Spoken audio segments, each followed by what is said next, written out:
Assalamualaikum warahmatullahi wabarakatuh. Marilah kita awali belajar hari ini dengan berdoa dulu. Kalau sudah, jangan lupa klik tombol like, subscribe, dan komen. Kali ini kita belajar tema 8, subtema 2, pembelajaran 4. Dalam pembelajaran 3 disebutkan jenis usaha ekonomi yang dilakukan secara perorangan.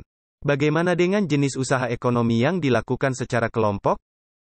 Yuk, simak bacaan berikut.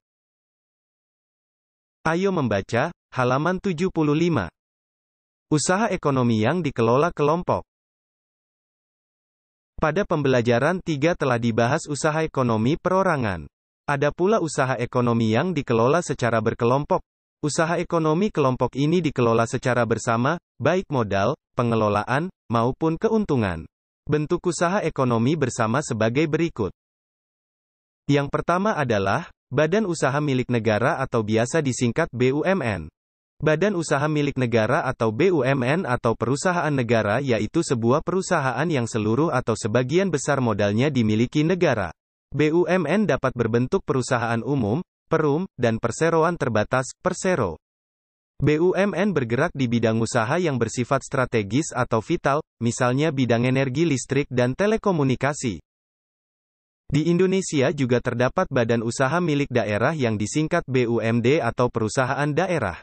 BUMD merupakan perusahaan yang seluruh atau sebagian besar modalnya dimiliki pemerintah daerah. Apa sajakah tujuan pendirian BUMD? Tujuan pendirian BUMD sebagai berikut. Ikut melaksanakan pembangunan ekonomi daerah dan pembangunan ekonomi nasional. Memenuhi kebutuhan rakyat dan menyediakan lapangan kerja untuk mewujudkan masyarakat adil dan makmur.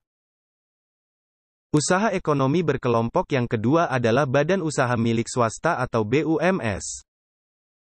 Badan usaha milik swasta merupakan perusahaan yang seluruh sahamnya dimiliki oleh swasta. Ada beberapa macam BUMS sebagai berikut. Yang pertama adalah firma. Firma adalah usaha ekonomi bersama yang didirikan oleh sekurangnya dua sekutu. Pendiri firma biasanya orang-orang yang saling kenal satu dengan yang lain.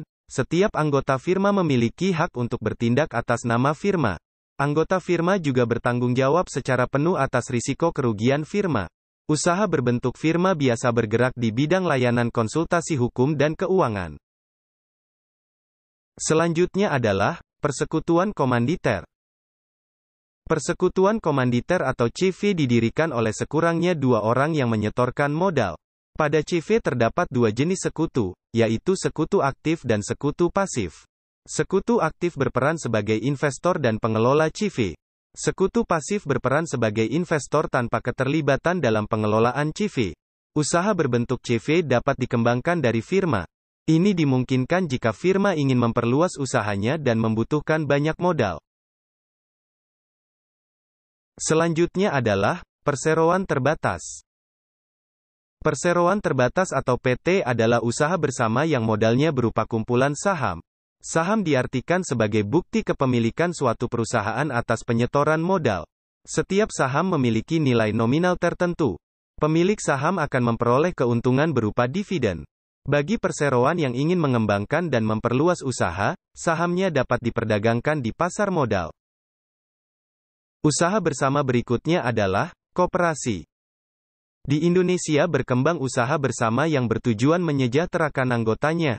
Usaha yang dimaksud adalah koperasi. Berdasarkan Undang-Undang Nomor 25 Tahun 1992 tentang Perkoperasian, koperasi adalah badan usaha yang beranggotakan orang-orang atau badan hukum koperasi dengan melandaskan kegiatannya berdasarkan prinsip koperasi sekaligus gerakan ekonomi rakyat yang berdasarkan asas kekeluargaan. Koperasi sesuai dengan UUD 1945 pasal 33 ayat 1, yaitu bentuk perekonomian disusun atas usaha bersama berdasarkan asas kekeluargaan. Koperasi pertama kali dikembangkan oleh Dr. Andes Muhammad Hatta. Atas perannya tersebut beliau dijuluki Bapak Koperasi Indonesia.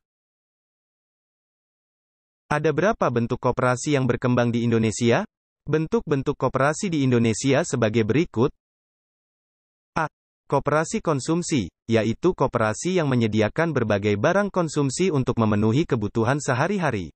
Contohnya beras, gula, minyak, sabun, peralatan rumah tangga, dan barang elektronik. Tujuan koperasi ini adalah memenuhi kebutuhan konsumsi sehari-hari bagi anggota dengan harga dan mutu layak. B.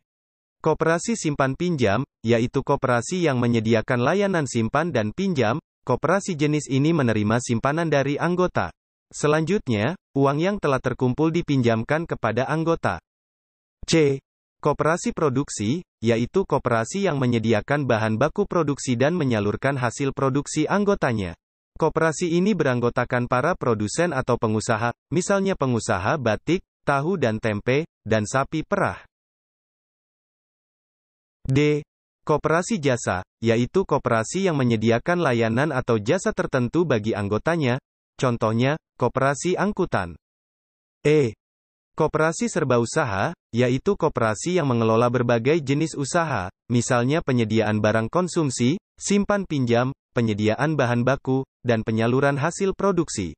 Contohnya, koperasi unit desa atau KUD. Kamu telah membaca teks usaha ekonomi yang dikelola kelompok. Temukan pengertian dan ciri-ciri khusus dari setiap jenis usaha. Tulislah pada peta pikiran berikut.